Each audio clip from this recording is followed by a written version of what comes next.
결혼 35년 차 나는 남편 김태준이 성공한 사업가라고 믿었다. 아니, 믿고 싶었다. 작은 철물점에서 시작해 지금은 건축자재 유통업체 대표가 된 남편. 30억대 자산가. 주변 사람들은 우리 부부를 부러워했다. 고생 끝에 낙이 오셨네요. 사람들의 그런 말에 나는 미소 지으며 고개를 끄덕였다. 그날도 평범한 아침이었다. 남편이 출장을 간다며 서둘러 나갔고 나는 늘 하던 대로 집안일을 했다. 서재를 정리하다 책상 서랍 깊숙한 곳에서 통장 하나를 발견했다. 내가 모르는 은행, 모르는 계좌였다. 손이 떨렸지만 호기심을 참을 수 없었다. 통장을 펼쳤다. 매달 500만 원씩 출금된 기록. 3년치가 넘었다. 거래 메모란에는 서연아 생활비라고 적혀 있었다. 서연아. 그게 누구지? 직원 이름인가? 아니면. 순간 온몸이 얼어붙었다. 설마 그럴 리가. 하지만 직원에게 매달 500만 원을 개인 통장으로 보낼 이유가 있을까? 나는 며칠을 고민했다. 남편에게 직접 물어볼까? 하지만 만약 오해라면 35년 부부관계에 금이 갈 수도 있었다. 결국 사립탐정을 고용했다. 내 인생에서 가장 비겁한 선택이었지만 진실을 알아야 했다. 일주일 후 탐정에게서 연락이 왔다. 만나서 얘기해야 할 것 같습니다. 그의 무거운 목소리에서 이미 답을 알 수 있었다. 카페에서 받은 서류 봉투. 그 안엔 사진들이 가득했다. 남편이 20대 여성과 손을 잡고 걷는 모습. 아파트 현관문 앞에서 키스하는 모습. 그리고 6살쯤 되어 보이는 남자아이를 안고 있는 남편의 얼굴. 7년 전부터 관계가 시작된 것으로 보입니다. 서초동 아파트 남편분 명의예요. 그 여자 이름은 김서현 29세. 아이는 만 6세 남자아이이고요. 탐정의 말이 귀에 들어오지 않았다. 눈앞이 하얘졌다. 7년. 우리 막내가 대학 입학하던 해였다. 나는 남편의 성공을 자랑스러워하며 친구들에게 떠들고 다녔는데 그때 남편은 다른 가정을 꾸리고 있었던 거였다. 부인 괜찮으세요? 탐정이 물었지만 대답할 수 없었다. 35년. 시부모 봉양하고 세 자녀 키우고 남편 뒷바라지하며 살아온 35년. 그게 다 뭐였을까?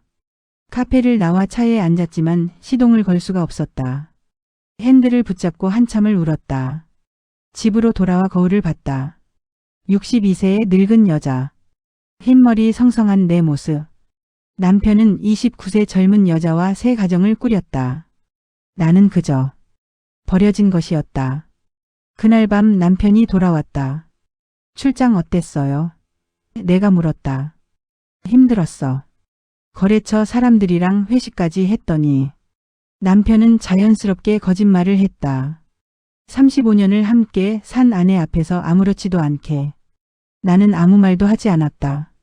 아직은 때가 아니었다. 분노와 배신감이 치밀어 올랐지만 꾹 참았다. 이제부터가 진짜 싸움이었다. 남편이 출근하자마자 나는 집 안을 곳곳을 뒤지기 시작했다. 35년을 산 집이었지만 오늘따라 낯설고 차갑게 느껴졌다. 서재, 침실, 창고까지 샅샅이 훑다가 옷장 깊숙한 곳에서 또 다른 서류 봉투를 발견했다. 그 안에는 부동산 등기부 등본들이 빼곡히 들어있었다. 강남 아파트, 경기도 상가, 제주도 땅 전부 남편 단독 명의였다. 손에 든 서류가 떨렸다. 강남 아파트 계약금은 시댁 땅을 팔아 마련한 돈이었다. 시어머니는 며느리 고생했으니 반은 내 명의로 해라라고 했었다. 상가 건물엔 내가 10년간 모은 적금 3억을 보탰고 제주도 땅은 친정 유산을 정리해 마련한 돈이었다. 그런데 모든 재산이 남편 단독 명의라니 언제 이렇게 된 걸까? 곰곰이 떠올렸다. 5년 전 남편은 세금 문제 때문에 명의를 정리해야 한다고 했다. 부부간 증여세도 적게 나오고 내 명의로 몰아두는 게 유리하다는 말에 나는 아무 의심도 없이 도장을 찍었다. 그게 함정이 될 줄은 몰랐다. 손끝이 떨리는 가운데 변호사 사무실에 전화를 걸었다. 며칠 뒤 상담실에 앉아 모든 서류를 내놓았다. 탐정 보고서, 통장 사본, 부동산 등기부. 여성 변호사는 차분한 목소리로 말했다. 재산분할 소송은 가능하지만 부인께서 재산 형성에 기여했다는 증거가 필요합니다. 시댁 땅 매매 계약서, 적금 통장, 친정 유산 증빙 이런 건 있으신가요? 나는 고개를 저었다. 30년 전 시댁 땅 매매 계약서도 해지된 적금 통장도 남편이 대신 정리했던 친정 유산 서류도 없었다. 증거가 약하면 50대 50은 어렵습니다. 최악의 경우 30%도 못 받을 수 있어요. 30%. 30억 중 9억. 그러나 돈의 문제가 아니었다. 35년의 내 인생이 30%로 평가된다는 말이 가슴을 갈랐다. 위자료는요? 남편의 이중생활에 숨겨진 자녀까지 있습니다. 받을 수 있어요. 다만 남편이 자산을 은닉하면 복잡해집니다. 변호사의 말대로 남편이라면 충분히 가능한 일이었다. 나는 사무실을 나와 차에 앉아 한참을 움직이지 못했다. 35년 동안 나는 시부모를 모시고 남편을 뒷바라지하고 생활비를 벌기 위해 식당에서 12시간씩 설거지를 했다. 시어머니가 치매로 쓰러졌을 땐 3년을 병원에 매달렸다. 그 시간들이 서류가 없다는 이유로 인정받지 못한다니. 집에 돌아온 나는 오래된 상자들을 꺼냈다. 먼지가 가득한 상자 속에서 빛바랜 통장, 영수증, 일기장, 그리고 1990년대 가계부가 나왔다. 남편 철물점 매출 120만 원, 내 식당 일당 5만 원 가계부를 보는 순간 눈물이 차올랐다. 나의 노동과 희생이 숫자로 남아 있었다. 며칠 뒤 큰아들 민준이를 만나 탐정 보고서를 건넸다. 그의 얼굴이 창백해졌다. 엄마 사실 작년에 서초동에서 봤어요. 젊은 여자랑 아이랑. 분위기가 이상해서. 왜 말 안 했니? 엄마 상처받을까봐 미안해요. 나는 아들의 손을 잡았다. 내 잘못 아니야. 그런데 내가 본 걸 증언해 줄 수 있겠니? 아들은 떨리는 목소리로 고개를 끄덕였다. 그날 밤 남편이 또 회식이라며 늦게 들어왔다. 나는 평소처럼 밥상을 차리고 몰래 녹음 버튼을 눌렀다. 요즘 너무 늦어. 건강 챙겨야지. 당신이 뭘 알아? 남편의 짧고 차가운 대답. 그 말이 오히려 지난 35년을 증명해 주는 것 같았다. 거울 속 62세의 내가 낯설게 보였다. 하지만 분명히 느껴졌다. 이제는 침묵하지 않을 것이다. 빼앗긴 35년을 되찾기 위해 조용히, 그러나 확실하게. 증거를 모으며 남편의 이중생활을 파헤치던 어느 날 큰아들 민준에게서 급한 전화가 걸려왔다. 그의 떨리는 목소리는 평소와 달랐다. 엄마 오늘 잠깐 올 수 있어요? 꼭요. 심장이 뛰었다. 무슨 일인지 느낌이 좋지 않았다. 민준의 집에 도착하니 거실엔 묵직한 공기가 드리워져 있었다.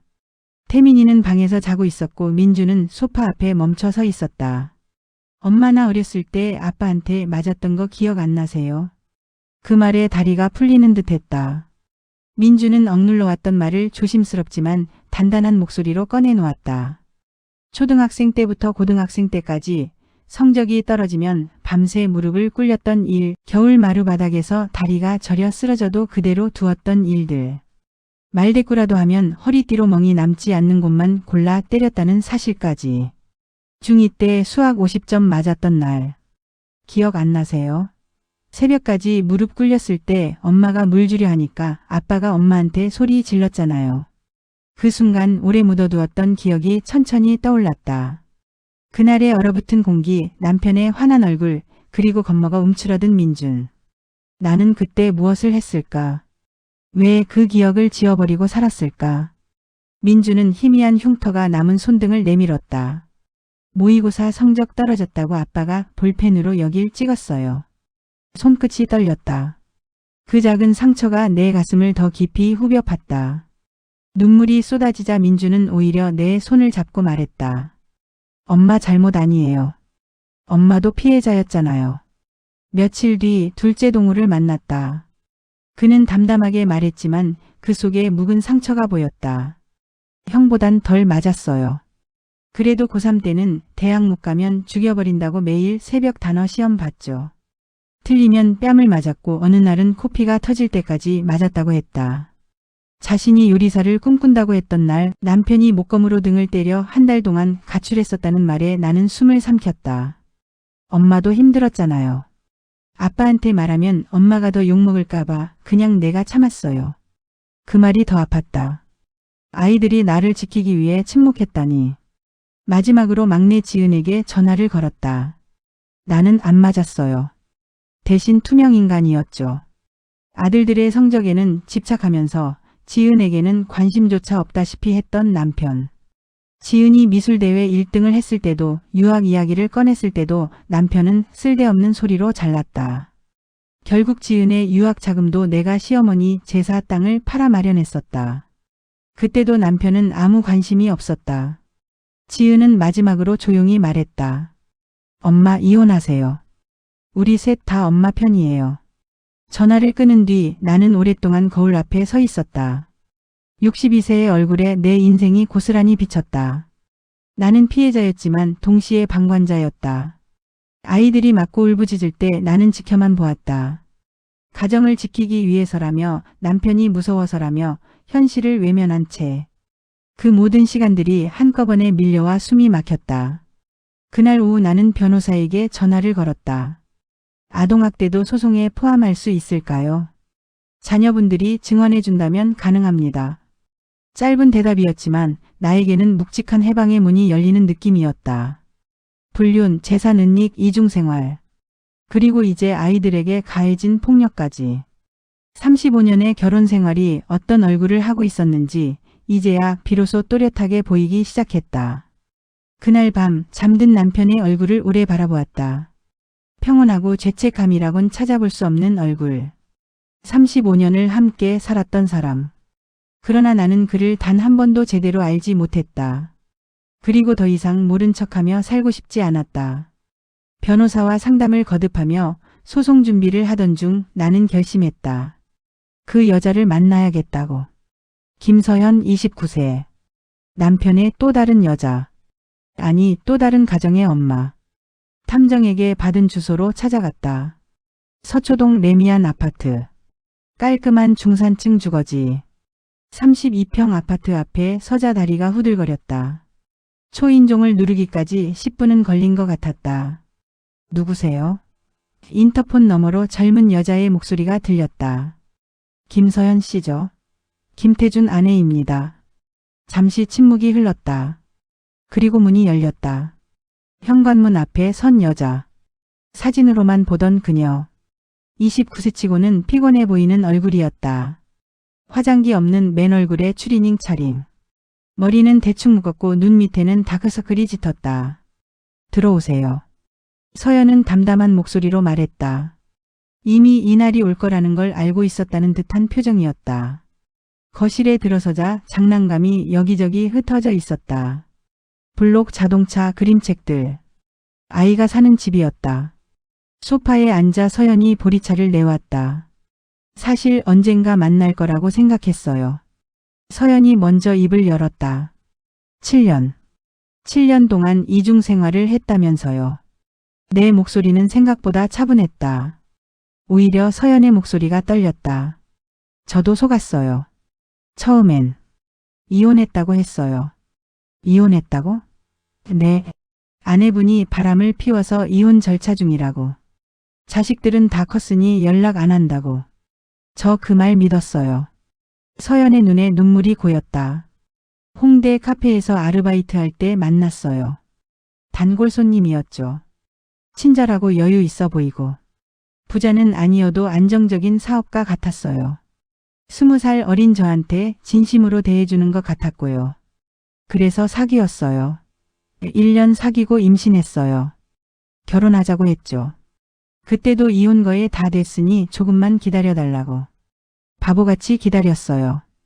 애가 태어나고 1년이 지나고 2년이 지나도 이혼은 안 됐어요. 서연이 고개를 숙였다. 그때쯤 이상하다 싶어서 알아봤어요. 인터넷에 이름 검색하고 회사 찾아가보고. 그제야 알았죠. 이혼한 게 아니라 결혼 생활 30년 넘은 유부남이라는 걸. 자식이 셋이나 있다는 걸. 그런데도 헤어지지 않았나요? 헤어지려고 했어요. 애 데리고 부산 친정으로 내려가려고 짐도 쌌어요. 그런데 서연의 목소리가 떨렸다. 무릎 꿇고 빌더라고요. 당신 없으면 못 산다고. 애는 자기가 책임지겠다고. 이 집도 제 명의로 해주겠다고. 매달 생활비 500만 원 보내주고 애 학비, 병원비 전부 대주겠다고. 그래서 받아들인 거예요. 저 고졸이에요. 아르바이트로 생활하던 사람이었어요. 애 키우면서 일하기도 힘들고. 그리고 솔직히 말하면 돈 때문이었어요. 바보 같지만. 서연이 얼굴을 손으로 가렸다. 어깨가 떨렸다. 나는 그녀를 보며 복잡한 감정이 들었다.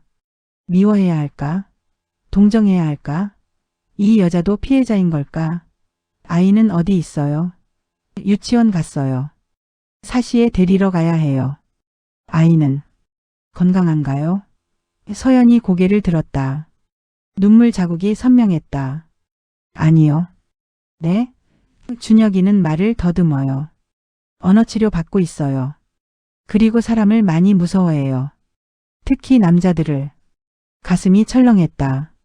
혹시 남편이 아이를 때리나요? 서연은 고개를 저었다. 하지만 표정이 어두웠다. 맞는 건 아닌데 한 달에 한 번 올 때마다 애가 떨어요. 아빠 온다고 하면 방에 숨고 나오라고 하면 울고. 왜요? 화를 많이 내요. 준혁이가 말 더듬으면 똑바로 말해. 라고 소리 지르고.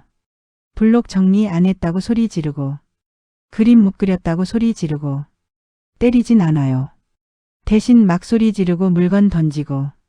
한 번은 준혁이 장난감 로봇을 창밖으로 던졌어요. 나는 숨이 막혔다. 우리 아들들에게 했던 것과 똑같았다. 아니 6살 아이에게는 더 심했다. 말렸어요. 말리면 더 화내요. 내 자식 내가 교육하는데 참견하지 말라고. 그리고 생활비 얘기를 꺼내요. 내가 돈 대주는데 이것도 못 참아. 라고. 서연이 떨리는 손으로 보리차를 마셨다. 그 사람 진짜 무서운 사람이에요. 처음엔 아니었어요. 다정하고 자상했어요. 근데 애 낳고 나서 변했어요. 아니, 원래 그런 사람이었는데 제가 모르고 있었던 거겠죠. 왜 헤어지지 않아요? 지금이라도. 헤어지고 싶어요. 매일 생각해요. 근데 서연이 거실을 둘러봤다. 깔끔한 아파트, 장난감들, TV, 소파. 이 집도 그 사람 명의예요. 생활비도 끊으면 저랑 준혁이는 당장 나가야 해요. 저는 일자리도 없고 준혁이는 언어치료 받아야 하고. 병원비만 한 달에 80만 원이에요. 양육비 청구할 수 있잖아요. 친권도 없어요. 준혁이 호적에 아빠 이름이 안 올라가 있어요. 미혼모 자식으로 돼 있어요. DNA 검사 받으면 되지만 그 사람이 협조 안 하면 어쩔 수 없대요. 서연의 말에 온몸이 차가워졌다. 남편은 치밀했다. 두 번째 가정도 완벽하게 통제하고 있었다. 법적 책임은 지지 않으면서 돈으로 묶어둔 것이었다. 그때 현관문이 열렸다. 서연의 어머니로 보이는 50대 여성이 아이 손을 잡고 들어왔다. 엄마 왔어? 준혁아 인사해.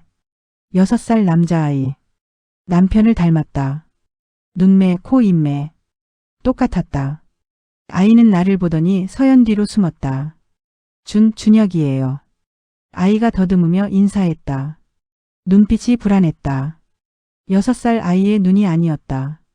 나는 아이를 보며 눈물이 났다. 이 아이는 죄가 없었다.